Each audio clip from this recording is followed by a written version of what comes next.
BNP chairperson Begum Khaleda Zia গুরুতর অসুস্থ সংকটাপন্ন অবস্থায় জীবন মৃত্যুর সন্ধিক্ষণে তিনি, এটি নিয়ে আপনাদের অনেক আবেগ কাজ করছে, দেশবাসী প্রার্থনা করছে, এটি একটা বাস্তবতা। এর বাইরে একটা রাজনৈতিক সমীকরণও নিশ্চয়ই আছে যে আমি এইটুকু বলতে পারি যে ডক্টর জাহিদ ভাই যে হাস্যোজ্জ্বল চেহারা নিয়ে আমাকে জিজ্ঞাসা করলেন, মহাশয় সে পাশে ছিলেন, তার চেহারার ভিতরে একটা উচ্ছলতা ছিল। খারাপ কিছু হলে তো উনি আমাকে এভাবে জিজ্ঞাসা করতেন না। হ্যাঁ, রাতে আমার মনে হয় ম্যাডাম ভালো আছেন। তারেক রহমান তার সেই স্ট্যাটাসে জানালেন যে তিনি আসতে চেয়েও আসতে পারছেন না কোনো এক অদৃশ্য বাধায়, এবং সেটি স্পর্শকাতর, সেটি তিনি বলতেও পারছেন না, নিয়ন্ত্রণটাও তার নাই, ইচ্ছা করলেও আসতে পারছেন না। এই জন্য এই ওনাকে স্যালুট দেওয়া দরকার। তাই উনি এখনো কোনো রাষ্ট্রের সঙ্গে মাথা নত করে তাদের সাথে কমিটমেন্টে যান নাই, যে কোন দেশের সাথে উনি এই মুচলেকাটা দেননি। কোন দেশ তার কাছে মুচলেকা চাইছে? পাশের দেশে হতে পারে, অন্যান্য দেশও হতে পারে।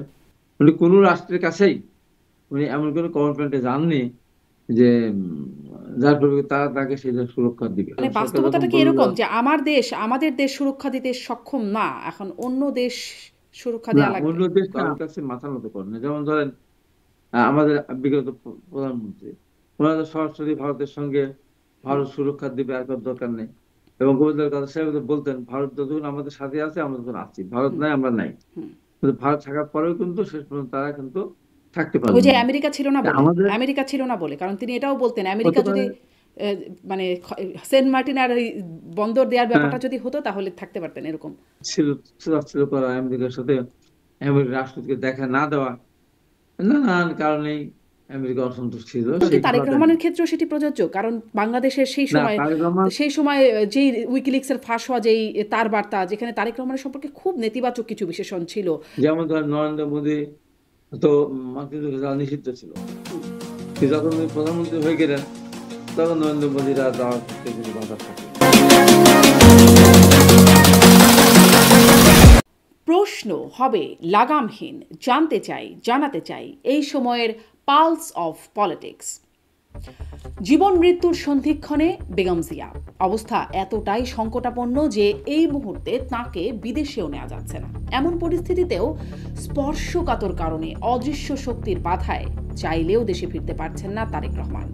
এমন বাস্তবতার প্রভাব বিএনপি এবং সার্বিক রাজনীতিতে কেমন? তবে কি সত্যি হচ্ছে -4 ফর্মুলা? সেই মাইনাস হওয়া শূন্যস্থান পূরণেই কি দৃশ্যপটে তারেক রহমানের স্ত্রী জুবাইদা রহমান? অন্যদিকে লটারির এসপি, রাতের ডিসি দিয়ে শতাব্দীর সেরা নির্বাচন হবে, আস্থা রাখতে পারছে বিএনপি? এই প্রশাসনে তাদের ভাগ কতটা? এসব নিয়ে আলোচনায় স্বপ্নধরা নিবেদিত পালস অফ পলিটিক্সে আমার আজকের অতিথি বিএনপি চেয়ারপারসনের উপদেষ্টা, পাবনা 4 আসনের বিএনপি মনোনীত প্রার্থী হাবিবুর রহমান হাবিব। জনাব হাবিবুর রহমান হাবিব, আপনাকে স্বাগত জানাচ্ছি পালস অফ পলিটিক্সে আমার আজকের আয়োজনে। আপনাকে ধন্যবাদ। আমি শুরু অনেক করি। ধন্যবাদ। আপনাকেও অনেক ধন্যবাদ, আপনি আমাকে সময় দিচ্ছেন। আমি শুরু করি যে বিএনপি চেয়ারপারসন বেগম খালেদা জিয়া গুরুতর অসুস্থ সংকটাপন্ন অবস্থায় জীবন মৃত্যুর সন্ধিক্ষণে তিনি, এটি নিয়ে আপনাদের অনেক আবেগ কাজ করছে, দেশবাসী প্রার্থনা করছে, এটি একটা বাস্তবতা। এর বাইরে একটা রাজনৈতিক সমীকরণও নিশ্চয়ই আছে যে তার এই অসুস্থতা বা তার থাকা না থাকা এই সময়ে রাজনীতিতে কেমন প্রভাব, বা এই সংকটাপন্ন অবস্থায়ও যে তিনি আছেন, এর মধ্যে কিন্তু আমরা আরও একটা বাস্তবতা জানলাম, যেটি তারেক রহমান তার সেই স্ট্যাটাসে জানালেন যে তিনি আসতে চেয়েও আসতে পারছেন না কোনো এক অদৃশ্য বাধায়, এবং সেটি স্পর্শকাতর, সেটি তিনি বলতেও পারছেন না, নিয়ন্ত্রণটাও তার নাই, ইচ্ছা করলেও আসতে পারছেন না। এই যে সমগ্র বিষয়গুলো যে এর মাধ্যমে উঠে আসছে, এর প্রভাব এবং বেগম জিয়ার সংকটাপন্ন অবস্থায় থাকার প্রভাব আপনার দলের রাজনীতিতে, সার্বিক রাজনীতিতে কেমন পড়ছে? আপনাকে ধন্যবাদ। অনেকদিন পরে আপনাকে দেখলাম, ভালো লাগলো। আপনার অনুষ্ঠানে অংশগ্রহণ করতে পারলাম না, এটা ব্যাপারটা তো খুবই আমাদের কাছে খুবই সংবেদনশীল ব্যাপার। দেশনেত্রী বেগম খালেদা জিয়া বিএনপির কি বলবো প্রদীপ, তার আলোয় আলোকিত আমরা। উনি যে অবস্থায় আছেন, আজকে 14 দিন যাওয়া 15 দিন হয়ে গেল উনি এবারকে হসপিটালে আছেন। ধরেন অচেতন অবস্থায় দেখতে গেলে কথাবার্তা উনি বলতে পারেন না বা বলেন না তেমন। এর ভিতরে গত পরশুদিন একটা সিদ্ধান্ত হয়েছিল, অনেকখানি এরকম আলোচনা, যে কুয়েতের কি কাতারের এয়ার অ্যাম্বুলেন্সটা আসবে, আসলে পরে উনি লন্ডনের উদ্দেশ্যে উন্নত চিকিৎসা রওনা দিবেন। কিন্তু একটা পর্যায়ে জানলাম যে ওটা যান্ত্রিক ত্রুটির কারণে একটু সময় লাগছে। এর ভিতরে আমাদের ভারপ্রাপ্ত চেয়ারম্যান মহোদয়ের সহধর্মিণী ডাক্তার জুবাইদুর রহমান উনি ঢাকার উদ্দেশ্যে রওনা হবেন, উনি এসে নিয়ে যাবেন। যেখানে একদিন বিলম্ব হয়ে হয়তো রোববারে আগামীকাল যাওয়ার কথা। ইতিমধ্যে আমরা যতটুকু জেনেছি কাতারের অ্যাম্বুলেন্সটা এখনো ঠিক হয়নি। আজকাল এবং জার্মান থেকে সবচেয়ে একটা যেটি জানা যাচ্ছে অ্যাম্বুলেন্স তিনি আসার আসলে কথা। রবিবারে যেতে মনে হয় পারছেন না। ডক্টর জুবাইদুর রহমান তো না, এসেছেন। রবিবারে যেতে পারবেন না, রবিবারে যেতে পারছেন না, কারণ তার শারীরিক যে জটিলতা। আমরা আশা করেছিলাম যে যতক্ষণ নিউটন হওয়ার কথা, একদিন দুই দিনের ভিতরে মানে অতখানি রিকভার করবে না। যে কারণে ওনার যাওয়ার মতো যে স্বাস্থ্যের যে আহ যতক্ষণ উন্নতি হওয়ার দরকার ততখানি মনে হয় এখনো হচ্ছে না। যে কারণে দু একদিন পিছিয়ে যাবে হয়তো। তা আমরা তারপরেও আশা করি যে উনি আল্লাহ রহমতে হয়তো যেতে পারবেন এবং সুস্থ ফিরে আসবেন। এর মধ্যে আমাদের বিএনপির জন্য তো অনেক বড় একটা ঝুঁকিও। উনি হাসপাতালে, আমরা বাইরে, আমি যখন প্রার্থী আমার পাবনা স্যার যখন মনোনয়ন দিয়েছেন, এখন আমি কয়েকদিন ঢাকা ছিলাম শুধু ওনার কারণে, যে আমি এলাকা উনি হাসপাতালে শুয়ে আছেন আর আমি ভোট সব এলাকায় গিয়ে গণসংযোগ করবো, এটা কেমন বেমানান, যে কারণে আমি ছিলাম। কিন্তু পরবর্তী সময় যখন আমি জানলাম গত পরশুদিন যে না, আমার যাওয়াটা মোটামুটি একটা ঠিক হয়েছে, আমিও হাসপাতালে গিয়েছিলাম। জাহিদ ভাইয়ের সেখানে দেখা হয়েছিল, মস্কো দেখা হয়েছিল। তাদের অভিব্যক্তি আমি আমার অনেকগুলো মিডিয়া একসাথে, মানে বিশ্বস্ত মিডিয়া আমাকে জিজ্ঞাসা করেছিল। তার আগ পর্যন্ত আমি এই কথা বলার আগ পর্যন্ত ডক্টর জাহিদ ভাইয়ের মুখ থেকে যেটা শোনা, তার বাইরে আমরা যারাই কথা বললেন আমার বলা উচিত না, আমরা শরীরটা জানিও না। আমাকে তখন তারা জিজ্ঞাসাই করলেন যে আপনি দেখলেন, কেমন দেখলেন? আমি বললাম, ডাক্তারও না, আমি দেখতেও পারিনি।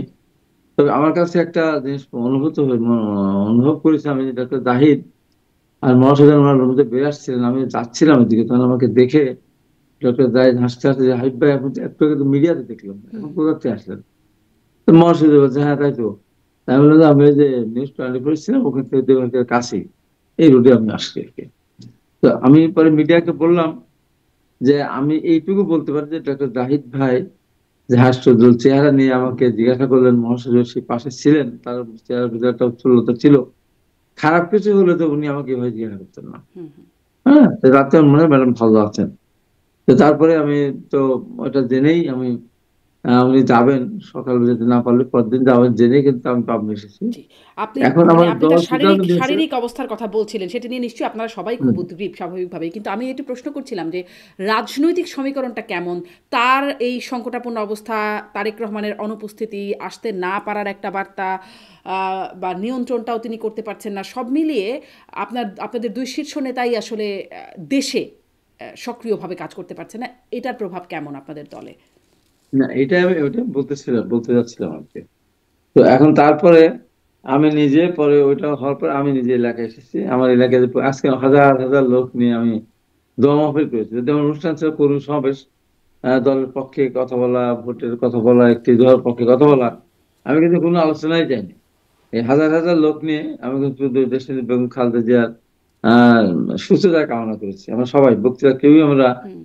ভোটের কথা বলিনি, সবাই আমরা ওনার সুস্থতা কামনা করি আমরা বলেছি।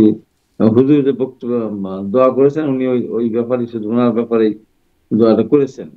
তো এক্ষেত্রে আমাদের তো একটা মনস্তাত্ত্বিক আমাদের একটা দুশ্চিন্তার ব্যাপার তো আছেই। হুম। আবার তার উপরে তারেক রহমান উনি এখন একটা স্ট্যাটাস দিলেন, ওনার নিজের উপর সব নির্ভর হুম। করে না ওনার আসার ক্ষেত্রে।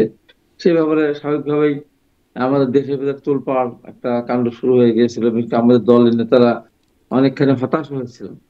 এবং কি ব্যাপার, তারা এখন আসতে পারবেন না, আমরা প্রত্যাশা করেছিলাম যে নভেম্বরে আসবেন, তো উনি এই কথা কেন বললেন?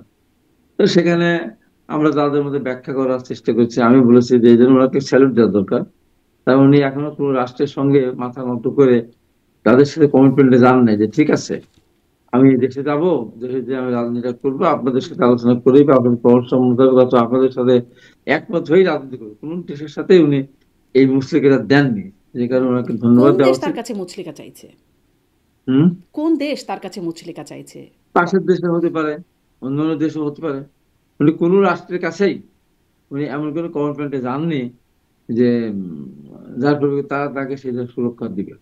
এই জন্য আমি সরকারকে মানে বলেছিলাম, সরকার যখন বাস্তবতাটা কি বললো এরকম যে আমাদের দেশ সুরক্ষা দিতে সক্ষম না, এখন অন্য দেশ সুরক্ষা না, দেয়া লাগবে? অন্য দেশ না, উনি উনি কারোর সাথে চুক্তি, উনি কারোর কাছে মাথা নত করেন না। যেমন ধরেন আমাদের বিগত প্রধানমন্ত্রী, ওনারা সরাসরি ভারতের সঙ্গে ভারত সুরক্ষা দিবে আর কোনো দরকার নেই, এবং গোয়েন্দার কথা সেভাবে বলতেন, ভারত যতক্ষণ আমাদের সাথে আছে আমরা তখন আছি, ভারত নাই আমরা নাই। কিন্তু ভারত থাকার পরেও কিন্তু শেষ পর্যন্ত তারা কিন্তু থাকতে ওই পারবে যে না। আমেরিকা ছিল না তা বলে, আমাদের আমেরিকা ছিল না বলে, কারণ তিনি এটাও বলতেন আমেরিকা হতে যদি পারে। মানে সেন্ট মার্টিন আর এই বন্দর দেওয়ার হ্যাঁ, ব্যাপারটা যদি হতো তাহলে থাকতে পারতেন এরকম। বন্দর দেওয়ার ব্যাপারটা পারবি না, আমেরিকার সাথে ছিল না, তাকে তাদের কথাবার্তা প্রধানমন্ত্রীর সাথে, তাদের এখানে যে ড্যান মজীনা যখন ছিল তাকে নিয়ে উপহাস করা, তাচ্ছিল করা, নিশা দিশায় এদের নিয়েও তাচ্ছিল তাচ্ছিল করা, আমেরিকার সাথে আমেরিকার রাষ্ট্রপতিকে দেখা না দেওয়া, নানান কারণেই আমেরিকা অসন্তুষ্ট ছিল, সেই কারণেও হয়তো তারা কিন্তু একটা ইয়ে করতে আমাদের নেতা এরকম কারোর কারণ কি কাছে তারেক ধরা দেন না। রহমানের ক্ষেত্রেও সেটি প্রযোজ্য? কারণ বাংলাদেশের সেই না, সময়, তারেক রহমান যেই উইকিলিক্সের ফাঁস হওয়া যেই তার বার্তা, যেখানে তারেক রহমানের সম্পর্কে খুব নেতিবাচক কিছু বিশেষণ ছিল, সেগুলো এখন আর নাই বা বললাম, কিন্তু খুব নেতিবাচক কিছু বিশেষণ ছিল, সেটি যুক্তরাষ্ট্রে সেই তার বার্তাটা গেছিল বাংলাদেশের দূতাবাস থেকে, মানে সেটির একটা প্রভাব কি এখনো বিরাজমান? বিরাজমান না হলেও, মানে কিছু একটা জিনিস যখন একটা খারাপ কিছু যায় তখন একটা চিন্তার বিষয় থাকেই, বা সেখানে তো পরিষ্কার না হওয়া পর্যন্ত। যেমন ধর নরেন্দ্র মোদী তো মার্কিন যুক্তরাষ্ট্রে নিষিদ্ধ ছিল, হুম। কিন্তু যখন উনি প্রধানমন্ত্রী হয়ে গেলেন তখন নরেন্দ্র মোদীরা যাওয়ার ক্ষেত্রে কোনো বাধা থাকলো না। আমাদের নেতা তারেক রহমানের বিরুদ্ধে যত অভিযোগ দেওয়া হয়েছিল সব অভিযোগ তো প্রমাণ হয়নি। এই যে 15.5 বছর উনি দেশের বাইরে, আওয়ামী লীগ 15.5 বছর আওয়ামী লীগের রাষ্ট্রীয় ক্ষমতা, ওই 2 বছর বাদ দেন ওয়ালমের সরকার, এই 15.5 বছর তো আওয়ামী লীগ রাষ্ট্রীয় ক্ষমতা ছিল।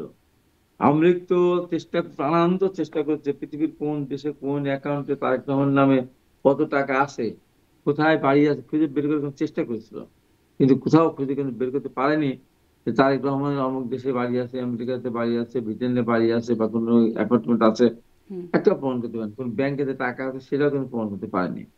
তো এই কিছু জন্য টাকা তো ফিরিয়ে এনেছিল যেটাই হোক বোধহয় তারেক রহমানের, মানে না, কিছু টাকা পাচার করা টাকা না কিছুটা সেটা ফিরিয়ে তো আনার। সেটা তো অন্য ব্যাপার। হুম, হুম, সেটা তো তারেক রহমানের টাকা তো না, সেটা সেটা হলো ওই যে একটা ইয়ে ব্যাপারে, কন্ট্রাক্টের একটা ব্যাপার ছিল, সেই টাকাটাও তো দেশ থেকে পাচার হওয়া টাকা না। এখানেও অনেক ঘটনা আছে, দল যখন ক্ষমতা থাকে না, হুম, হুম, যেমন ধরেন আমার বিরুদ্ধে কতগুলো মামলা হয়েছিল, আমাকে তো সর্বপ্রথম সাজা দিয়েছিল বিগত সরকার, সর্বপ্রথম সাজা আমাকে দিয়েছিল। তো এখন ওই সরকার নাই, এখন তো আমি খালাস পেয়েছি না। হুম, ম্যাডাম খালেদা জিয়া তারেক রহমানের নামে এরকম অনেক মামলা দিয়েছিল, সাজা দিয়েছিল, হুম। কিন্তু পরবর্তী সময় তো সেগুলো তো প্রমাণিত হলো যে না, এটা ঠিক না। মানে তার তো মানে এই উইকিলিক্সে সরকার বা যাই, সরকার পরিবর্তন হলে এখন যে আওয়ামী লীগের নেতাদের নামে একদম ভুরি ভুরি মামলা, অনেকের নামে বিচারের রায়ও হচ্ছে, সেগুলো খালাস হয়ে যাবে? মানে বাস্তবতা কি এরকম? না বাস্তবতা এরকম না, কতগুলি বাস্তবতা, যেমন ধর দৃশ্যমান যেগুলো, তো এতগুলি মানুষ এখানে মারা গেল, এতগুলি মানুষ হত্যা করো, এগুলি আপনি সরাবেন কি করে? এই যে শেখ হাসিনা যে আপনার বের হলো গহনা, হ্যাঁ, কত 800 ভরি না কত ছবি না কত দিয়ে বের হচ্ছে, এইগুলি আপনি সরাবেন কি করে? আমাদের ক্ষেত্রে জিনিসটা ছিল যে মেধার আমাকে শাস্তি দেওয়া দিয়েছিল, গাড়ি পুড়ে নেয়, গাড়ি চেঞ্জ নাম্বার ছিল না, নাম্বার প্লেট ছিল না, মালিক ছিল না, আমাদের 15 দিনকে 4 বছর সারা দিয়ে দিল। এটা মিথ্যা প্রমাণিত হয়েছে। প্রকৃতপক্ষে গাড়ির মালিক থাকতো, প্রকৃত গাড়ি পুরাতাম, তাহলে তো আমরা এটা তো প্রমাণ করা হচ্ছিল না যে আমি নির্দোষ এখানে। তাই আওয়ামী লীগ যে কাজগুলি করেছে, অনেকগুলি কাজ করেছে যেগুলো তার দুর্নীতি থেকে তারা নিজেরা এখান থেকে সরে আসতে পারবে না বা উত্তরতে পারবে না। যেমন প্রধানমন্ত্রী নিজেই বলেছেন, আমার পিয়ন তো 400 কোটির মালিক, যে কথাটা বললো না, এই যে যে জিনিস আত্মস্বীকৃত, যারা পিয়ন 400 কোটির মালিক, তাহলে কি হবে? এটা আমি পারলাম কি দিয়ে? তো তারেক রহমানের নামে যে সমস্ত আরব উপন্যাসের সে সমস্ত মানে দুর্নীতি বরপুত্র তাকে বানানো হয়েছিল হুম, হুম। বিএনপির পিরিয়ডে, এটা তো ঠিক না। পরবর্তী সময় তাহলে আর 15.5 বছর তার বের হতো, সেটা বের হয়নি। এই জন্য বলছি যে তারেক রহমানের আসার ক্ষেত্রে কিছু তার সংশয় কিছুতে থাকা সত্ত্বেও উনি কিন্তু ইনশাল্লাহ দেশনেত্রী বেগম খালেদা সুস্থ হয়ে গেলে উনিও তার ফিরে আসবেন। আমাকে অনেকে জিজ্ঞাসা সুস্থ করেছিল, হয়ে আমি গেলে তো ফিরে উনি আসবেন? ফিরে না, সুস্থ হলে তারপরে তার সুস্থ করে নিয়ে আসবেন আশা করি। আচ্ছা, মানে আচ্ছা। এখন উনি ওখানে আছেন, ম্যাডাম এখানে আছেন, ম্যাডাম এখান থেকে লন্ডন যাবেন, তখন উনি তখন এখানে আসবেন, এইটা বলছে ওকে। যেহেতু মা তো চিকিৎসার জন্য লন্ডনে যেতে তাহলে যাবেন, সেই তখন সময়ের উনি মধ্যে আপনি লন্ডনে মনে যেতে করছেন হবে। যে অন্যদের যে নিয়ন্ত্রণ তার উপরে আছে বা যে স্পর্শকাতর বিষয়গুলো আছে সেগুলো কেটে যাবে? আরেকটু যদি স্পষ্ট করে প্রশ্ন করি, দল কি কোনো তৎপরতা চালাচ্ছে সেই নিয়ন্ত্রণ, সেই স্পর্শকাতর বিষয়গুলো সরানোর জন্য? না ওই রকম যে তার বিরুদ্ধে যে ওইরকম ইয়ে আসে, মার্কিন যুক্তরাষ্ট্রের কাছে একটা হাতে রিপোর্ট সেই সময় গিয়েছিল, সেটা দিয়েছিল হয়তো। সেটাকে যে এখন যে ওইভাবেই যে বলবৎ আছে বা ওইরকম অ্যাগ্রেসিভ আছে, এটা আমার কাছে অত বেশি আমি মনে করি না। তবে একটা জিনিস হলো কি যে মার্কিন যুক্তরাষ্ট্র বলে না, যেই বলেন না কেন, যে রাষ্ট্রীয় না জনমত যদি গড়ে ওঠে, তাহলে সেই জনগণ বিপক্ষে তারা তখন থাকে না। তো এখন বাংলাদেশে কিন্তু বিএনপির বিরুদ্ধে অনেক অপপ্রচার আছে। তারপরেও এখন যে সুন্দর সুষ্ঠু নির্বাচন হয়, তাহলে বিএনপি রাষ্ট্রীয় যাওয়ার সম্ভাবনা আছে, আর কেউ তেমন নাই। এই জন্য তারেক রহমান জনগণের ভিত্তি করেও নাকি আসতে হবে। হুম তবে সরকার যদি একটা আছে মাঝখানে, আমি বলেছিলাম সরকার পক্ষ থেকে যদি বলা হয়েছিল উনি যখনই আসতে চাবেন তখন ট্রাভেল পাস তাকে দেওয়া হবে, কিন্তু এটা বলেন সুরক্ষা দেওয়া হবে। আমি বলেছিলাম, আমি 2 দিন টকশোতে আমি এভাবে বলেছি যে আপনার বলেন যে উনি আসার ক্ষেত্রে কোনো বাধা নেই, উনি আসতে চাইলে ওনাকে আসার ব্যবস্থা আমরা করে দেবো, পারমিশন দিয়ে দেবো। এই সাথে বলেন যে উনি আসলে ওনাকে আমরা রাষ্ট্রীয় সুরক্ষা দেবো। তা ওনার প্রধান ঝুঁকি আছে, তো উনি রাষ্ট্রপতির বা সেনাপ্রধানের সন্তান, উনি প্রধানমন্ত্রীর সন্তান। উনি এতটুকু বাংলাদেশে এখন আমি বলবো যে বাংলাদেশে জাতীয় শক্তির মুখপাত্র উনি, হুম একমাত্র প্রদীপ উনি। এখন ওনার বিরুদ্ধে বিভিন্ন ধরনের আপনার হতেই পারে, এখন হতেই পারে। সে এখন সরকারকে যদি দায়িত্ব নিতে বলা হয় বা সরকার দায়িত্ব নেয়, তাহলে ঝুঁকিটা অনেকখানি কম। হুম ব্যক্তি নিরাপত্তা চেয়ে সরকারি নিরাপত্তা গুরুত্ব অনেক বেশি, সেটা সরকার বলুক। হুম। তার কিন্তু কোনো এটা আপনি আসবেন, তার বলেছেন, কোনো দল হিসেবে কি সেই নিরাপত্তা চাওয়া হয়েছে? কারণ সরকার তো বেগম জিয়ার ক্ষেত্রে না। ঠিকই নিরাপত্তা দিচ্ছেন, এসএসএফ দিচ্ছেন বা অতি গুরুত্বপূর্ণ। আমরা অনেক প্রথমের দিকে ভাবা হয়েছিল, অনেক ভেবেছিল তার কারণকে সুরক্ষা দিবে, কিন্তু তারপর তো সরকার ক্লিয়ার করলো হুম বেগম জিয়া ব্যতীত তার পরিবারের আর কাউকে সুরক্ষা দেওয়া হয় না। হুম সরকার তো বলে দিল। এখানে সরকার প্রতি কিছু কিন্তু আছে। সরকার তো বলতে পারে ঠিক আছে, তার কোনো দেশে আসুক, উনি ইম্পর্টেন্ট ব্যক্তি, একটা বড় রাজনৈতিক দায়িত্বে আছে বা ভারপ্রাপ্ত চেয়ারম্যান, অতএব উনি আসুক, কোনো অসুবিধা নেই, আমরা নিরাপত্তা দিচ্ছি। তাহলে কি আপনি এ এটা কথা মনে সরকার করেন, বলছে আপনি না। এই যে নিরাপত্তা চাইছেন, আপনি কি এটা মনে করেন যে আপনিই বলছিলেন যে বিদেশি শক্তি, যুক্তরাষ্ট্র সহ যে শক্তি যেগুলোর প্রভাব আছে দেশের মধ্যে, তাকে সেই আভ্যন্তরীণ সরকার যদি নিরাপত্তা দেয় সেই সংখ্যাটা কেটে যায়? অনেকখানি, এবং এবং এইটা দেশের ভিতরে যে তার হুম নিরাপত্তা অভাব আছে, এটা তো খালি দেশের মধ্যে তো ব্যাপার না। এখানে বললাম না যে জাতীয়বাদী শক্তির একমাত্র মুখপাত্র উনি। এখন ধরেন আমি সরাসরি বলি, পার্শ্ববর্তীদের ভালো, তারা কিন্তু আর কাউকে মনে করে না, যে মাথার মানে মাথা উঁচু করে মাথা সোজা করে বুকটা টান করে বাংলাদেশের পক্ষে কথা বলা কিন্তু দ্বিতীয় কোনো লোক নেই। আপনি দেখছেন না জামাত ইসলামের কথা, দেখছেন না? ডক্টর শফিকুর রহমান, একটা শফিকুর কি বলতেছে, আমার ভারত নিকট প্রতিবেশী, আমার বন্ধু, এটা করতে হবে সেটা করতে হবে, এই যে বলতেছে। বিএনপি তো ওইভাবে বলবে না। বিএনপি বলবে ভারত আমার পার্শ্ববর্তী দেশ, তার সাথে আমি সম্মর্যাদা নিয়ে চলতে চাই। আওয়ামী লীগ যেটা বলতে, ভারতকে আমি যা দিয়েছি ভারত চিরদিন নাম মনে রাখবে, আমরা এই কথা বলতে চাই না, তারা কোনো এই কথা বলতে চান না। যে কারণে তার বিরুদ্ধে জাতীয় আন্তর্জাতিকভাবে একটা ষড়যন্ত্র আছে। সেটা যদি সরকার আপনার দায়িত্ব নেয় বা সুরক্ষার দেয়, তাহলে অনেকটা ঝুঁকিটা কমে গেল না? সবার জন্য দরকার, আমাদের এই দেশের জন্য ষড়যন্ত্র দরকার, কি আমাদের জন্য ভারতের দরকার। নাকি মার্কিন যুক্তরাষ্ট্রের নাকি দুই দেশেরই? না, এইটা তো আপনার মানে উনি কোনো দেশের সাথেই কিন্তু চুক্তিবদ্ধ হননি। যে কারণে ওনার ওনার ওনার ভিতরে বা ওনার ওনার উপরে যে কোনো ধরনের আক্রমণ হলে এই সময় দীর্ঘ সুরক্ষা দিবে না। সেখানে সরকার যদি বলে যে আমার দেশের নাগরিক, সে ইম্পর্টেন্ট নাগরিক, তাকে আমি সুরক্ষা দেবো, হুম হুম তাহলে তোমার আসার ক্ষেত্রে অনেক পথ সুগম হয় বলে আমি মনে করি। জি, তার সেরকম কোনো আবেদনও হয় নাই বিএনপির পক্ষ থেকে। কিন্তু মানে আরেকটা প্রশ্ন আছে যে তিনি দেশে আসার ক্ষেত্রে মানে এই বিষয়ে যেমন সরকারের কাছে আবেদন করা হচ্ছে না নিরাপত্তা চেয়ে। সরকার যদিও তার মানে ইতিবাচক মনোভাব দেখাচ্ছে যে একদিনের মধ্যে ট্রাভেল পাস দেওয়া হবে, তাকে ফিরিয়ে আনতে শতভাগ ব্যবস্থা নেওয়া হবে, এরকম বার্তা দিচ্ছেন। আ এইরকম অবস্থায় আমরা দেখছি তিনি ভোটারও হন নাই। যেখানে ৩১শে ডিসেম্বর পর্যন্ত ভোটার হওয়ার বা নিবন্ধিত হওয়ার শেষ দিন ছিল। মানে তিনি যেমন আ নি দেশে ফেরার সিদ্ধান্ত নিয়ন্ত্রণ করতে পারছেন না, আসলে কি নির্বাচন করা এই সিদ্ধান্তগুলো অন্য কারো হাতে? যার কারণে তিনি সিরিয়াস হতে পারছেন না যে কোনো ভোটার হতে পারেন না। কারণ নির্বাচন করতে হলে তো প্রথম শর্ত ভোটার হতেই হবে, তাই না? না, ভোটার হওয়ার ক্ষেত্রে নির্বাচন কমিশন ক্লিয়ার করেছে যে তাকে বিশেষ ব্যবস্থা, তাকে তাকে ভোটার করা যাবে, সমস্যা হবে না। কেন এই বিশেষ ব্যবস্থার জন্য বসে থাকা? যেকোনো নিয়মিত প্রসেস ছিল। না, নিয়মিত প্রসেস তো উনি তো উনার তো এখন পাসপোর্ট নেই তো, বাংলাদেশ পাসপোর্ট ওনার নেই, সরকার তো দেয়নি, রিনিউ করেনি তো, হুম। তখন কিভাবে নিয়মিত হবে? পাসপোর্ট না থাকলে কি নাগরিকত্ব নাই? এনআইডি নাই? নাগরিক এখানে নাই তো, দেশে নাই তো। ও, দেশের নাগরিকত্বই নাই? নাগরিক নেই। এখন তো তাই। দেশের নাগরিকত্ব মানে যেতে হলে তো এখন তাকে দেশের নাগরিক নাগরিকত্ব জন্মসূত্রে, সারেন্ডার করতে হবে। জন্মসূত্রে নাগরিক, জন্মসূত্রে নাগরিক, কিন্তু এখন তার পাসপোর্ট নেই, এখন তার পাসপোর্ট নেই। এবং এখন মার্কে ব্রিটেনে দীর্ঘদিন যাবত আছেন। এখন বাংলাদেশে তো এখন ধরেন আইন তো করেছে দ্বৈত নাগরিকত্ব ও, থাকবে না। আবার সরকার কিন্তু ভোটারও করতেছে, যারা বিদেশে আছে বাংলাদেশ তো তারা দ্বৈত বিদেশ নাগরিকত্ব নাগরিকত্ব হচ্ছে, নেয়নি। আছে তো। যারা চাকরি করে যেখানে, চাকরি করলে তো সবাই সেই দেশের নাগরিকত্ব পায় না। ভোটার হুম। তারা এই জন্য হতে পারছে। এখন এখানে সরকার তো নিয়ম কানুনের ভিতরে গ্যাপ আছে তো।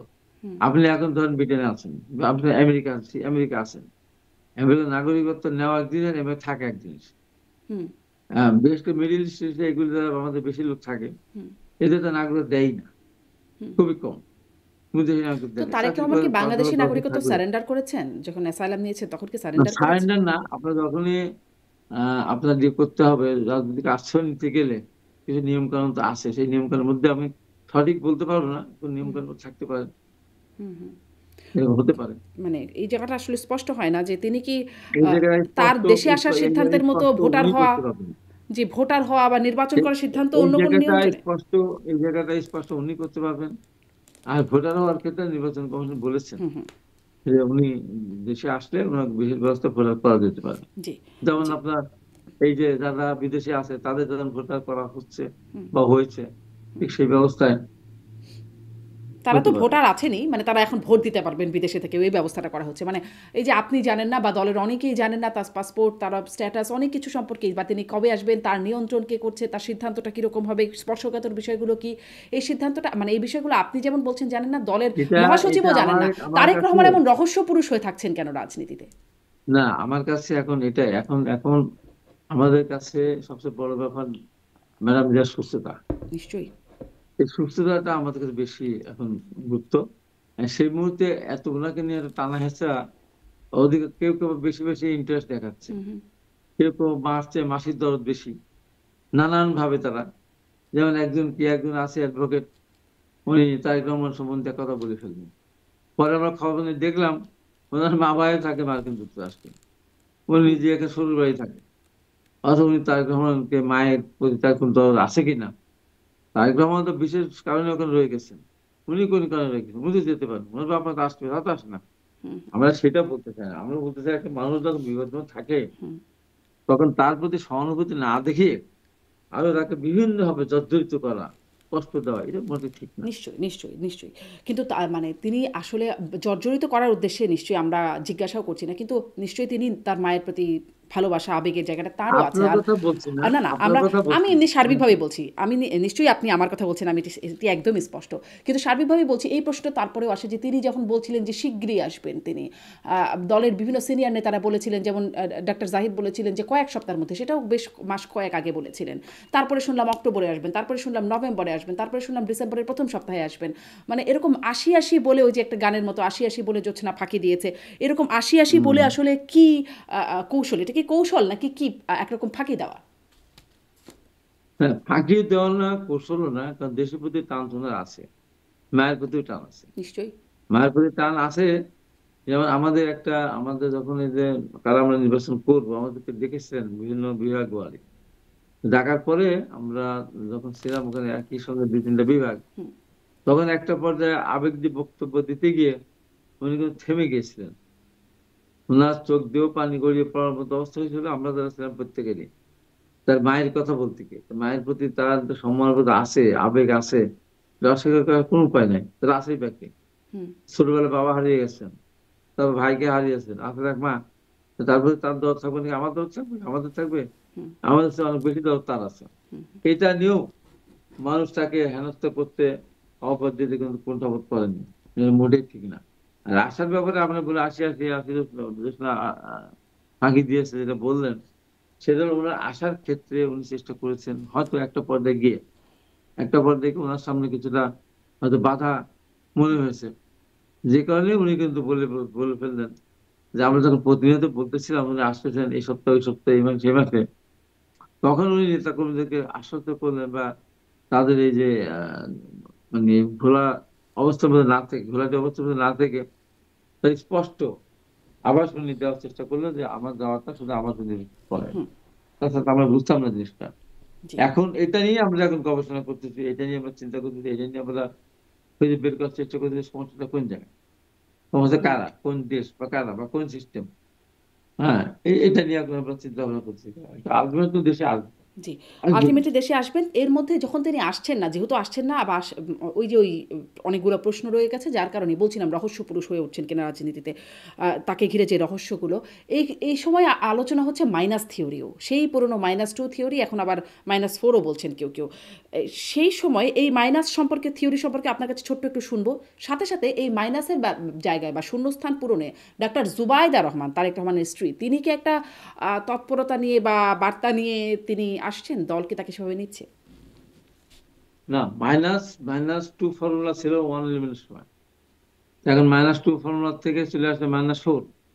-4 এর তো এমনি 3 জন মাইনাস, 2 জন তো মাইনাস হয়ে গেছে, কারণ প্রাক্তন প্রধানমন্ত্রী নেই, তার ছেলে জয়ও নেই, বাকি থাকলো 2 জন। ম্যাডাম খালেদা তো বয়সের কারণেই হুম। আর খুব বেশি দিন উনি রাজনীতি সক্রিয় করতে পারবেন না, হুম। উনি মাইনাস হয়ে গেলেন। তাহলে -4 আসবে কার উপরে? তারেক রহমানের উপরে। এটা তারেক রহমানই এখন আপনার -4 বাস্তবায়ন করতে তারেক রহমানকে উদ্দেশ্য করে, কিন্তু ম্যাডাম তো বয়স শেষ হয়ে গেছে, ম্যাডাম কিন্তু চিন্তা এখন করে না, আওয়ামী লীগ তো নেই, আর যেটা আছে সেটা তো কোনো ফ্যাক্টর না। এখন তাদের -4, অর্থাৎ তারেক রহমানকে মাইনাস করার জন্য যত চিন্তা ভাবনা জাতীয় এবং আন্তর্জাতিক ভাবে কিছু ষড়যন্ত্র হচ্ছে, এটা আমরা নিজেরা বলতে পারি, তারেক রহমান না শুনে না জেনেও বলতে পারি যে এই ধরনের একটা ইয়ে ঘটছে। হ্যাঁ, তো এখান থেকে আমরা বের আসতে চাই এবং আমরা মনে করি সেখানে যে কি জুবাইদা, -4। ডাক্তার জুবাইদা রহমানকে কোনো শূন্যস্থান পূরণের জন্য প্রিপেয়ার করা হচ্ছে? মানে তিনি এখন বাংলাদেশে আসছেন এবং আলোচিত হচ্ছেন বেশ। না, আমরা ডক্টর জুবাইদুর রহমানকে নিয়ে এখনই তারেক রহমানের শূন্যস্থান পূরণ করার চিন্তা ভাবনা আমাদের মধ্যে নেই। জি, স্পষ্ট। এবার একটু নির্বাচনী পরিবেশ নিয়ে আপনার কাছে খুব ছোট্ট, ছোট্ট করে অল্প কিছু কথায় যদি একটু বলেন।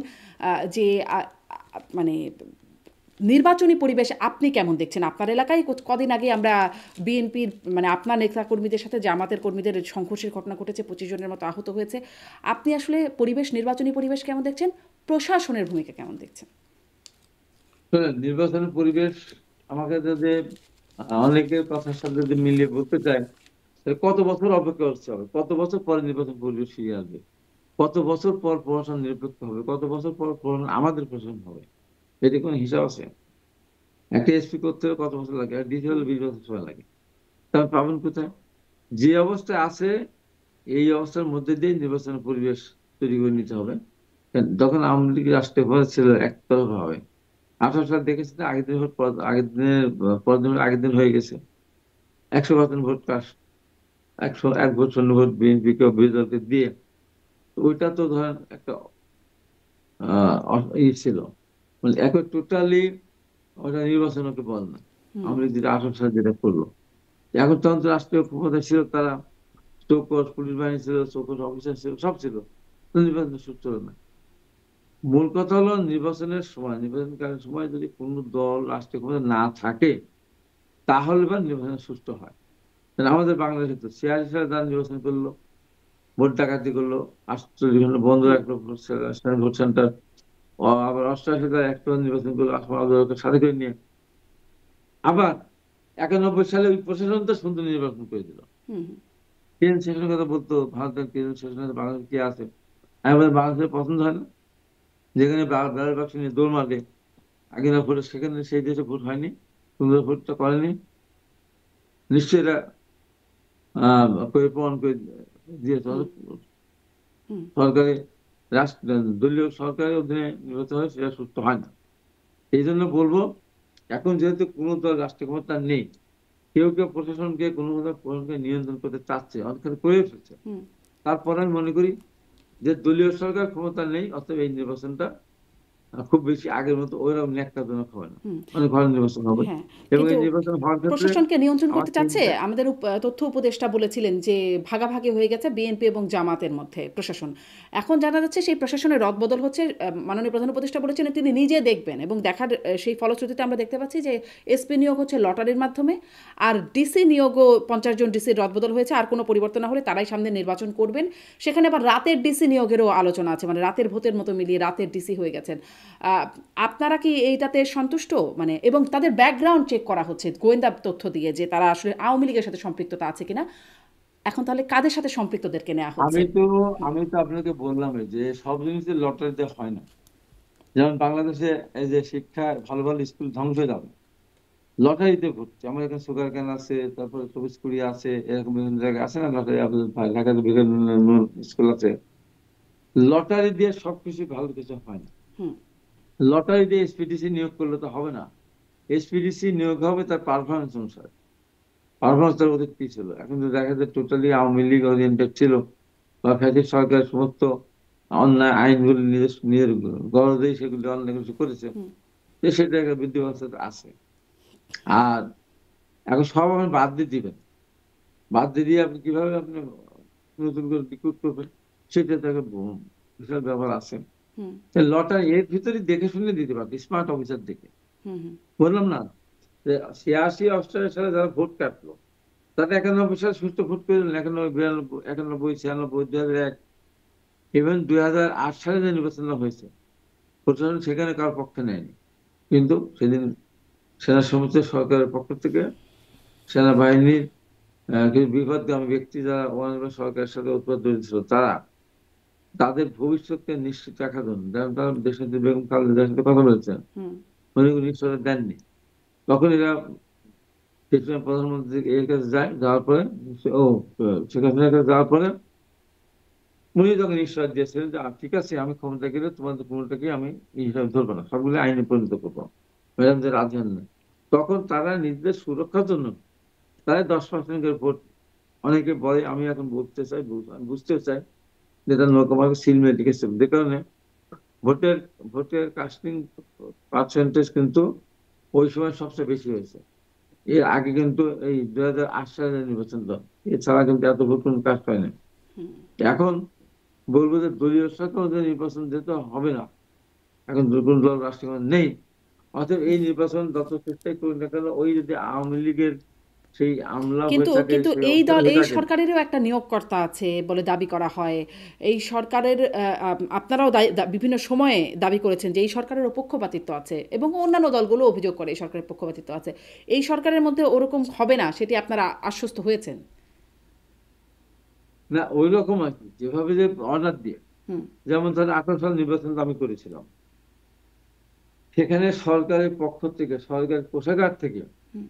এসপি, ডিসি এবং উপজেলা উপজেলা সার্কেল, মানে থানা পুলিশ, এদেরকে স্পেশাল বরাদ্দ দেওয়া হয়েছে টাকা। হুম। এবং ইলেকশন পরে তাদেরকে স্পেশাল বরাদ্দ দিয়ে আবার খাওয়ানো হলো, ভুরি বলছে, দেখেছেন। এই যে যে ন্যাক্কারজনক অবস্থা, এই অবস্থায় দলীয় সরকার ক্ষমতা না থাকলে এটা হয় না। যদি দলীয় সরকার ক্ষমতা না থাকতো, এই 48 ঘন্টা ফলাফল বন্ধ করে পরে জাতীয়বাদীকে জয়লাভ করার কোনো সুযোগ থাকতো না বা করতো না।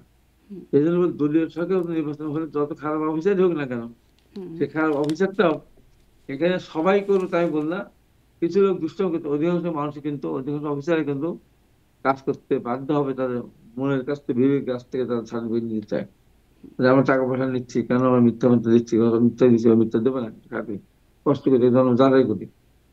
এই জন্য বলবো যে নির্দলীয় সরকার ওদের নির্বাচন হলে যদি এই সরকার কিছু করতে চায়, তারা করতে পারে না, এই কারণে তার তো দল রাষ্ট্রীয় ক্ষমতা কার কাছে দিবে, কে দিবে। হুম।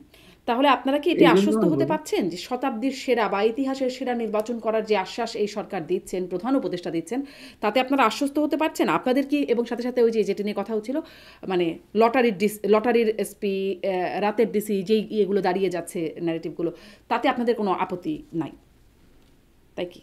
না আমি লটারির মধ্যে তো দেওয়া, আমার তো আপত্তি আছেই।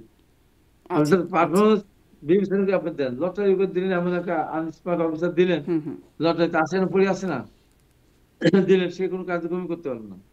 এখানে দিতে হবে তার পারফরমেন্স অনুসারে। হুম, হুম, দিদি সাহেবকে দেখতে হবে যে উনি একদম ডাইরেক্ট একটা দল করতে কিনা, সেখানে কিভাবে তাদেরকে জয়লাভ করার চেষ্টা করেছে, সেটা আমি বাদ যাচাই বাছাই করি। কিন্তু আমি লটারি দিলে সেই লটারি তো ওরা চলে আসতে পারে। হ্যাঁ, আপনি বলতে পারেন লটারি 14 সাল, 18 সাল, 24 সাল বাদ দিয়ে যারা তারা, এটা বলতে পারেন এই এই ইয়েগুলো থাকবে, মানে এরা থাকতে পারবে না, এদের বাদ দিয়ে আমরা লটারি করবো, সেটা একটা হতে পারে। তাহলে তারা 14 সালে ভোট কারোর সাথে থাকলো না, 18 মানে বিনা পয়সা থাকলো না, 18 সালে ভোট পেয়ে দিল রাতের বেলা, এবং 24 সালে ভোট করতে দিল না, ওই লোকগুলোকে বাদ দিয়ে লটারি করেন। তারপরে কি আপনি সুস্থ হবেন না? ওই লোকগুলোকে বাদ দিয়ে এর ভিতর যেগুলো স্মার্ট অফিসার আছে তাদেরকে আপনি নিয়োগ দেন, এসপি বানান, ডিসি বানান, বানিয়ে তাদের কাছে পেশে রাখেন যে আপনাকে কিন্তু, আপনি এখন আসেন, নির্বাচন হয়ে যাওয়ার পরে আপনার কিন্তু কোনো অবস্থা থাকবে না যদি কিনা আপনি মানে এই মতো কাজ না করেন, সময় মতো কাজ না করেন। তো তাহলে হবে, তাছাড়া তো হবে না। এখন এখানে যত ভালো অফিসারই আসুক না কেন, দলীয় সরকারের অধীনে নির্বাচন হওয়ার পর সে কোনোভাবেই সুষ্ঠুভাবে করতে পারতো না। এখন আমি আমি মনে করি, যেহেতু এখন কোনো দল রাষ্ট্রীয় ক্ষমতা নেই, তাই নির্বাচন কিছুটা তো একবারে সবকিছু আশা করা তো যাবে না। হুম, হুম। তারপরে আমি মনে করি অনেক ভালো নির্বাচন অনেক হবে। ভালো নির্বাচন। আপনি আপনার বিগত এলাকার, এই আপনি এই কয়টা আপনার নির্বাচন নির্বাচনী আরো ভালো এলাকার নির্বাচন। প্রশাসন নিয়ে সন্তুষ্ট? আমার নির্বাচন এলাকার প্রশাসন নিয়ে আমি সন্তুষ্ট অসন্তুষ্ট কোনোটাই না। আচ্ছা। এদিকে প্রশাসন তো কোনো প্রশাসন নিজের মতো করে নিজে চলতে চায়। আগে তো একটা প্রশাসনের একটা নিয়ন্ত্রণ ছিল আওয়ামী লীগের কাছে বা তাদের সংগঠনের কাছে। এখন প্রশাসন কিন্তু আর নিয়ন্ত্রণে না। আমি বললে শুনতে পারে না পারে, আপনার বললে শুনতে পারে না পারে, আবার কারোর কথা শোনে, আবার কারো স্টেবিলিটির কথা শোনে। এই জন্য প্রশাসন এখানে টোটালি নষ্ট হয়ে গেছে। এই প্রশাসন ঠিক করতে হলে, এই প্রশাসনের স্বচ্ছতা ফিরিয়ে আনতে হলে মিনিমাম 25-30 বছর লাগবে, তার আক্রান্ত হবে না। যে প্রশাসন দিনের বেলা রাতের বেলা ভোট কেটে দিয়েছে, যে প্রশাসন নিজে গিয়ে ওসি গিয়ে বসে, আপনি বলছেন প্রেসাইডিং অফিসার আপনি ভোট কেটে দেন, তো চাবি নেই, চাবি বানান দেন, ভেঙে আনেন, সারাদিন করেছে, তো সেই দেশে আপনি কি হবে? সেই দেশে প্রশাসনের উপর নির্ভর তো করা খুব মুশকিল, কোনোভাবে না। একদম কতদিন পরে নির্বাচন হবে, আমি হুম, সেই দিনটাও তো আমি দেখি না। সেই দিনের ভিতরে তারাই যে এদের সে ভালো হবে তারা কি মানে আছে? আমরা তো 2024 সালে যা দেখলাম, কিছু কিছু জায়গাতে আমরা দেখেছি যে এখন 2024 সালের নির্বাচনের চেহারা দেখার পরে এখন আমরা যদি মনে করি যে এই নির্বাচনটা ওইরকমই হবে, হুম। তার চিন্তা করার কোনো কারণ নেই। ওই দলীয় সরকার নির্বাচন হয়েছে, এই জন্যই মনে করি যে দিন যত যাবে তত একটা খারাপ পরিস্থিতির দিকে যাবে। আদৌ নির্বাচন তখন হবে কিনা সন্দেহ। হুম, আমার কাছে যে সেরকম যদি নির্বাচন না হয়, সে নির্বাচন হবে না, সরকারও থাকবে না, জি, দেশের মধ্যে বিশৃঙ্খলা সৃষ্টি হবে। জি। জনাব তাই আমি মনে করি হ্যাঁ, এর মধ্যে দিয়েই একটা, এখন নদীতে ঢেউ আসছে, তাহলে নৌকা চলবে না? সমুদ্রের গর্জন হচ্ছে, উত্তাল তরঙ্গ, তাহলে কি জাহাজ চলবে না? এর মধ্যে দিয়ে আমাকে চলতে, এর মধ্যে আমাকে এগিয়ে যেতে হবে, জি। শক্ত হাতে হাল ধরতে হবে, আমার নির্বাচন করতে হবে। একদম শেষ প্রশ্ন একটু করি। আপনার কিছু বক্তব্য নিয়ে অনেক বিতর্ক হয়। তার মধ্যে একটা হচ্ছে, আপনি বলছেন নৌকা এবং ধানের শীষ ২ সাপের এক বিষ, যারা বলবে তাদের জিভ কেটে দিতে, এবং মামলা হলে সেটি আপনার হবে, আপনার নামে হবে, সেরকমটা বলছেন। এখন মির্জা আব্বাসকে আমরা বলতে শুনছি এর মধ্যে যে জামাতের ওষুধ হলো আওয়ামী লীগ। আওয়ামী লীগ একটা অসভ্য দল, জামাতও একটা অসভ্য দল। মানে আওয়ামী লীগের সাথে জামাতেরও তুলনা করা হচ্ছে। আপনি বলছিলেন জামাতের সাথে, বিএনপির সাথে আওয়ামী লীগ তুলনা করলে জিভ কেটে ফেলার কথা, আর এখানে মির্জা আব্বাস আওয়ামী লীগের সাথে জামাতের তুলনা করছে। এখন তারাও যদি এরকম হুমকি দেয় বা তারাও যদি একটা অবস্থানে, তাহলে কি আরো সাংঘর্ষিক পরিস্থিতি তৈরি হবে না? মানে তারা তো, আমরা তো আগে বলিনি, তো তারা তো এই পর্যন্ত বলা শুরু করেছে যে একমাত্র আল্লাহ দল জামাত ইসলাম, এবং আল্লাহ দলে আল্লাহর সমর্থ আছে, জামাত ইসলামের চলমানের করে, এবং দাঁড়িপাল্লার কোরআন শরীফে আছে দাঁড়িপাল্লা ভোট দিলে বেহেশতে যাওয়া যাবে, দাঁড়িপাল্লা ভোট না দিলে তার ইমান থাকবে না, দাঁড়িপাল্লা ভোট না দিলে কাফের হয়ে যাবে। এটা বলে ক্ষান্ত থাকলে অসুবিধা ছিল না। হুম, পরবর্তী সময় বলে বসলো যে যারা ধান শেষে ভোট দেবে তারা কোনোদিন জান্নাতে যেতে পারবে না, এরকম কথা হলো। আর আমার ব্যাখ্যাটা আমি দিই, আমি তো ব্যাখ্যাটা হুম, দিয়েছি এই বই বলে, আমি জিব্বা কাটার কথা এর আগে মেজর রফিকের কথা বলেছিলাম, তার শাস্তি হওয়া উচিত, জিব্বা কেটে কালো করতে খাওয়া দাওয়া হুম, 98 সালে। আমি 2024 সালে জেলখান থেকে বের হয়ে পড়েছিলাম যে আর যদি কেউ ম্যাডাম খালেদাকে দুর্নীতি, তার জিব্বাটা কেটে ফেলা। হুম, আমার যখন ছিল আমার সাথে, আমারটা বলেন আপনি, সরকার বলেন আপনি কেন তুলনা করেন? আমরা তো ওই সরকার দ্বারা নির্যাতিত হয়েছে, ওই সরকারের সাথে আমার তুলনা কেন করবেন? আপনি বলেন ধানের শীষ সাবেক 1 কোটি বার বলেন, আমি আপত্তি করি না। তো যখনই আপনি আওয়ামী লীগের সাথে তুলনা করতে যাবেন, তখন তো আমি মানবো না। কারণ আওয়ামী লীগ আমার অত্যাচার করেছে, জেল দিয়েছে, আমাকে শাস্তি দিয়েছে। আওয়ামী লীগের প্রতীকের সাথে আমার প্রতি কেন মিলাবেন? আমার কি অপরাধটা কি? আওয়ামী লীগের অপরাধ আমার এক। এই যে জামাত প্রধান দিকে বলা শুরু করেছিল, যে কারণে আমরা উত্তর দিতে বাধ্য হয়েছি। এবং তারা ইদানিং তো এমন বেভাজ কথাবার্তা বলে, দেখেন আমি আজকে একটু আগের ঘটনা, আমি আমার এলাকা একটা নির্বাচনী এলাকা একদম শেষ প্রান্তে একটা সুদূর দূর একটা জায়গা, আমি বললাম মাদ্রাসা সভাপতিকে বললাম যে জামাত ইসলামের কোনো বক্তব্য দেওয়া যাব না, তো আমাকে আশ্রিত হলেন জামাতের বক্তা না। আমি সেখানে গেলাম, যাওয়ার পরে আমার সাথে অনেক সাথী সহযোগিতা ছিল, প্রত্যেকেই ওখানে ওই হুজুর তো মসজিদ উন্নয়ন বলে টাকা চায়, প্রত্যেকে 2,000 5,000 2,000 5,000 দিয়ে থাকলো। দিতে দিতে সরি, আমি বলেছিলাম জামাত ইসলামী যারা তারা এখানে ই করতে পারবে না, জালসায় বক্তব্য রাখতে পারবে না, বা প্রধান বক্তা হতে পারবে না, বা আসতে পারবে না। তার কারণ তারা একটা দল করে, সেই দলের বারান্দায় মিথ্যা কথা বলে। তো বলে ঠিক আছে, আমি গেলাম এই এই শর্তে। যার পরে আমি কথাবার্তা বলে আমি আর ওখানে বসে থেকে কিছুক্ষণ ধরে বাইরে গিয়ে 71 টেলিফোন 10টা থেকে 10টা 20 পর্যন্ত আমার একটা টক ছিল খবরের মধ্যে, আমি ওখানে উঠে গেলাম। এসে ওখানে আমি কিছুক্ষণ বক্তব্য চলে আসলাম। আমি ওখানে একটা বক্তব্য দিলাম যে ইদানিং একটা দল যারা বলে আল্লাহর মনোনীত দল, আল্লাহর প্রতি আমাদের কথা বলে যে আমাকে ভোট দেওয়া লাগবে, তো এটা তো একেবারে খুব একটা খারাপ একটা ইয়ে, এটা তো উচিত, আপনি ভোট চান আপনার মতো করে। আমি বলে আসলাম এই আলোকের কথা, এবং আমাদের সঙ্গে একটা পর্যায়ে তাদের ইসলামের দল কথা বলে, কিন্তু তারা দাঁড়িপাল্লা তুলে খ্রিস্টপদের কাছে, তারা বলে আইনের শাসন দেয়, কোরআনের শাসন দেয়, সৎমানের শাসন দেয়, আবার এদিকে দাঁড়িপাল্লা তুলে খ্রিস্টপদের কাছে। তাই আমি এখন বলে আসলাম যে এটা মোটেই ঠিক না, এটা ইসলামিক দল না, এটা একটু ভণ্ডামি করে। আমি চলে আসছি, এরপর শুনি এক বক্তা আসছে জামাত সমর্থক, সে এসে চরমনাকে তারা গালি দেয়, তারা এটা জামাত ছবিকে তারা বকা দেয়, তারা এটা বলার সুযোগ দিল। আমরা কোনোই আগে বলি না, তারা আগে আগে বললে আমরা পার, পরে আমরা উত্তর করে দিই, এটা তো আমাদের দায় না তো। এবং আমার কথা দিলে কোন সময় বলিনি যে ধানের শেষে ভোট দিলে বাড়ি ফিরে আসতে পারবে না, ওরা আসতে পারবে না। আমি বলি না ধানের শেষে ভোট দিলে পরে তাকে জিব্বা কেটে ফেললো, তা তো আমি বলি। হ্যাঁ, আমি বলেছিলাম যে আমাকে নৌকার সাথে ধানের শেষ কেন তুলনা করলেন, এই তুলনা এবং করার এটা কি আপনি করে এখনো আর মেইন যদি না করেন? করে, যদি তুলনা যারা করে বা যদি কেউ করে তাদের প্রতি আসলে সহিংস হওয়া উচিত? করলে তো উচিতই, কিন্তু করবে কেন? আমার সাথে কেন তুলনা করবে? আমার কথা না বলুক তারা, তারা না বলুক, তার মানে তাদের বলবে কেন আসলে তারা? জিভ কেটে ফেলাই উচিত। না বললে তো তাই, আপনি অন্যায় বলবেন কেন? আমি তো আমার আমার ধানের শীষ সামনে 1,000 বলেন, আমি বলবো না। কিন্তু আপনি যখন আমার সাথে একটা খারাপ মানুষ, আমি যখন চোর, আপনি ডাকাতের সাথে যখন তুলনা করেন, তাহলে মানবো।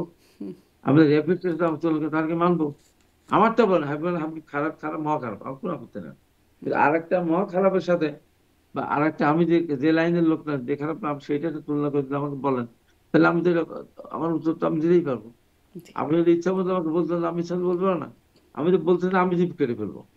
আমি বলছি যে যারা এটা বলবে তাদের জিব্বাটা কেটে ফেলবে, তাদের প্রতি খাওয়াই দেবো, মামলা যাবেন না। এই কথা কেন না বলুক তারা, বলুক, তারা আমাদের সাথে শরীক ছিল তারা, তারা উঠেই আমাদের বিরুদ্ধে বক্তব্য শুরু করে, যে কারণে আমি এই কথা বলেছি। জি। আমার কথা বলতে কোনো ভুল বোঝাবুঝির কোনো কারণ নেই কিন্তু। জি। জনাব হাবিবুর রহমান হাবিব, অনেক ধন্যবাদ আপনাকে। অনেক সময় আপনার সাথে কথা বললাম, অনেকগুলো বিষয়ে কথা বললাম। নিশ্চয়ই সামনেও আবার কথা বলার সুযোগ হবে। শেষ পর্যন্ত দেশনেত্রী বেগম খালেদা জিয়ার জন্য দোয়া প্রার্থনা করছি, আপনার কাছে চাচ্ছি নিশ্চয়ই। দেশনেত্রী বেগম খালেদা জিয়া সুস্থ বাইরে যেতে পারেন, এবং সুস্থ দেশে ফিরে আসতে পারেন, এবং দেশে একটা সুন্দর নির্বাচন যেন দেখে যেতে পারেন, এবং আরেকবার যেন দেশ সেবার সুযোগ পান, তাই ভ্রমণকে সঙ্গে করে, এটা আমার প্রত্যাশা। নিশ্চয়ই। অনেক ধন্যবাদ জনাব হাবিবুর রহমান হাবিব যুক্ত হলেন। ধন্যবাদ দর্শক এতক্ষণ সাথে থাকবার জন্য। আজকের মতো শেষ করছি। Thank you.